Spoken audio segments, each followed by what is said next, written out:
तो वॉइस की चर्चा जब हम शुरू कर रहे हैं तो बहुत हेड्स में वॉइस की चर्चाएं होंगी, जिसमें आज बेसिक पैकेज की शुरुआत मैं कर रहा हूं टेंस पर आधारित डिफरेंट काइंड्स ऑफ स्ट्रक्चर के वॉइस का। जैसे टेंस में एक हमारा फॉर्मेट है अफर्मेटिव।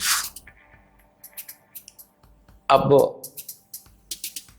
एक स्ट्रक्चर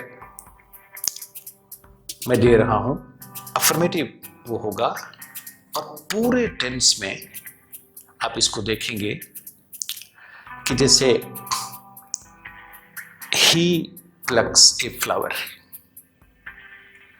अब ये पूरे टेंस में जाएं तो ही is plucking a flower, present continuous, he has plucked a flower, he has been plucking a flower, he plucked a flower, he was plucking a flower, he had plucked a flower, he had been plucking a flower, he will pluck a flower, he will be plucking a flower, he will have plucked a flower, and he will have been plucking a flower।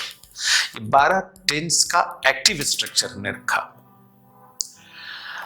और इसका हमें passive करना है। 12 जो tense के वाक्य हैं उसके पैसिव हम आपको बताने जा रहे हैं। बहुत किताबों में 12 स्ट्रक्चर का पैसिव नहीं है, लेकिन मैं आपको बता दूं कि 12 टेंस जो हैं 12 टेंस का पैसिव होता है। उपयोगिता किसी टेंस की ज़्यादा है, किसी की कम है। उपयोगिता के दृष्टिकोण से 2-3 तरह के वाक्यों को बहुत सारी किताबों में हटा दिया गया है, लेकिन हमें सारे वाक्यों को जानना है। उपयोगिता जिसकी जितनी होगी वो उपयोग में आएगा। अब जैसे इनका जब हम करेंगे पैसिव, तो इसमें हमें 4-5 बातों का ध्यान रखना होगा। इन 12 वाक्य को जब हम चेंज करेंगे पैसिव में, तो किन नियमों से ये चेंज होता है उसको मैं आपके सामने रखना चाहता हूं। जैसे एक नियम है कि एक्टिव का जो सब्जेक्ट होता है वो पैसिव में ऑब्जेक्ट हो जाता है। याद रखना है कि एक्टिव का जो सब्जेक्ट है वो पैसिव में ऑब्जेक्ट हो जाएगा, और एक्टिव का जो ऑब्जेक्ट है वो पैसिव में सब्जेक्ट हो जाएगा। पहली बात तो ये ध्यान में रखना है। और ये अगर हम 12 स्ट्रक्चर को 2 हिस्से में क्लासिफाई करें, बांट दें, डिवाइड कर दें, तो simple present, present perfect, simple past, past perfect, simple future, future perfect एक तरफ, मतलब बाईं तरफ, जिसको मैं ए के द्वारा इंडिकेट करूंगा, और बाकी present continuous, present perfect continuous, past continuous, past perfect continuous, future continuous, future perfect continuous, ये दूसरी तरफ जिसको बी के द्वारा इंडिकेट किया जाएगा। तो ऐसी 2 स्थितियों में ए और बी 2 जगह, 2 हिस्से में ये पूरे 12 स्ट्रक्चर बांट दिए गए हैं। ये इसके पैसिव में चेंज करने में सुविधा के लिए बांटा गया है, इसको ध्यान में रखना है। अब मैं आपको नियम दे रहा हूं कि जो पहला नियम दिया कि एक्टिव का सब्जेक्ट पैसिव में ऑब्जेक्ट और एक्टिव का ऑब्जेक्ट पैसिव में सब्जेक्ट हो जाता है, ये ए की तरफ जितने वाक्य हैं हमारे 6, जिसमें किसी भी वर्ब में आईएनजी लगा हुआ नहीं है, उस पर लागू होता है ये नियम। और ये बी की तरफ जो 6 हैं उन पर भी लागू होता है। मतलब ये फर्स्ट नियम ए प्लस बी दोनों पर अप्लाइड है। दूसरा नियम इसका है कि हेल्पिंग वर्ब, जो हम बाईं तरफ ए सेक्शन में जो 6 सेंटेंसेस हैं उनको जब कन्वर्ट करेंगे पैसिव में, तो उनके लिए जो हेल्पिंग वर्ब हम लेंगे वो एक कदम आगे का लेंगे। मतलब सिंपल प्रेजेंट का अगर हम पैसिव कर रहे हैं तो हम हेल्पिंग वर्ब लेंगे प्रेजेंट कॉन्टिन्यूअस का। अगर हम प्रेजेंट परफेक्ट का ले रहे हैं तो हम लेंगे helping verb present perfect continuous का। अगर सिंपल पास्ट का हम बनाएंगे तो हम हेल्पिंग वर्ब लेंगे पास्ट कॉन्टिन्यूअस का।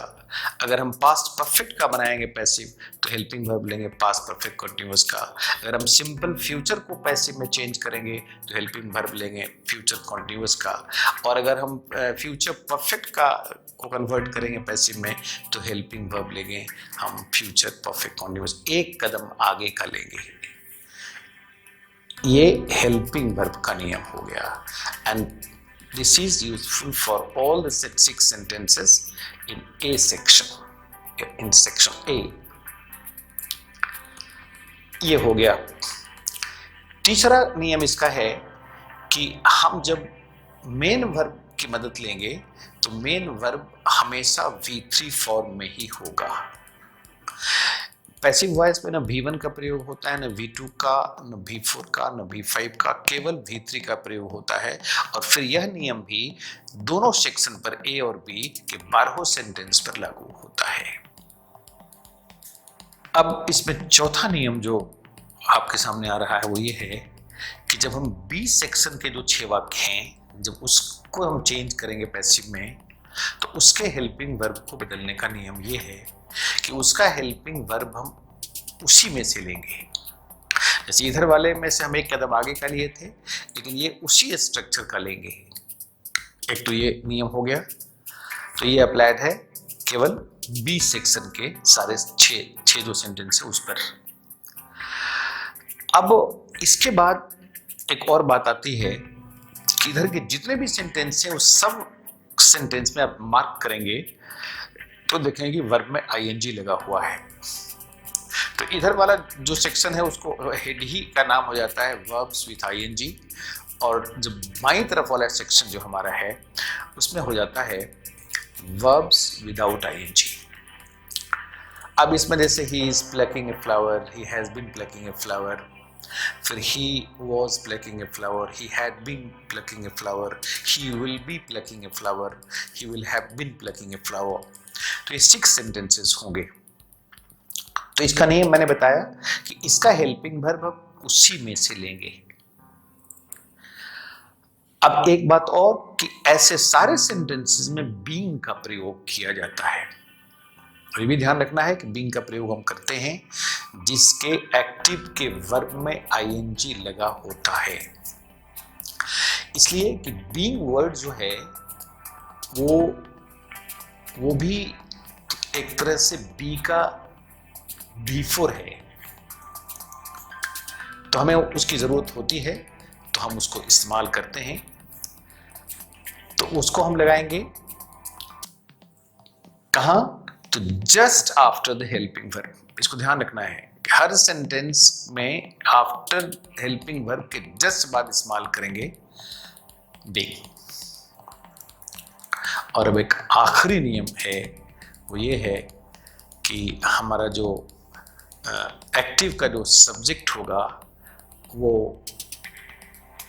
पैसिव सेंटेंस में ऑब्जेक्ट की जगह होगा और प्रोबेबली या पॉसिबली इन ऑब्जेक्टिव फॉर्म। जैसे नाउन होगा तो उसका ऑब्जेक्टिव फॉर्म नहीं होगा, लेकिन अगर प्रोनाउन है तो उसके ऑब्जेक्टिव फॉर्म में रख देंगे just after adding by, by के बाद हम उसको रखेंगे। बस ये 6 नियम हैं जिस नियम की मदद से सारे सेंटेंसेस जो हमारे एक्टिव फॉर्म में हैं उसके पैसिव बनाए जा सकते हैं।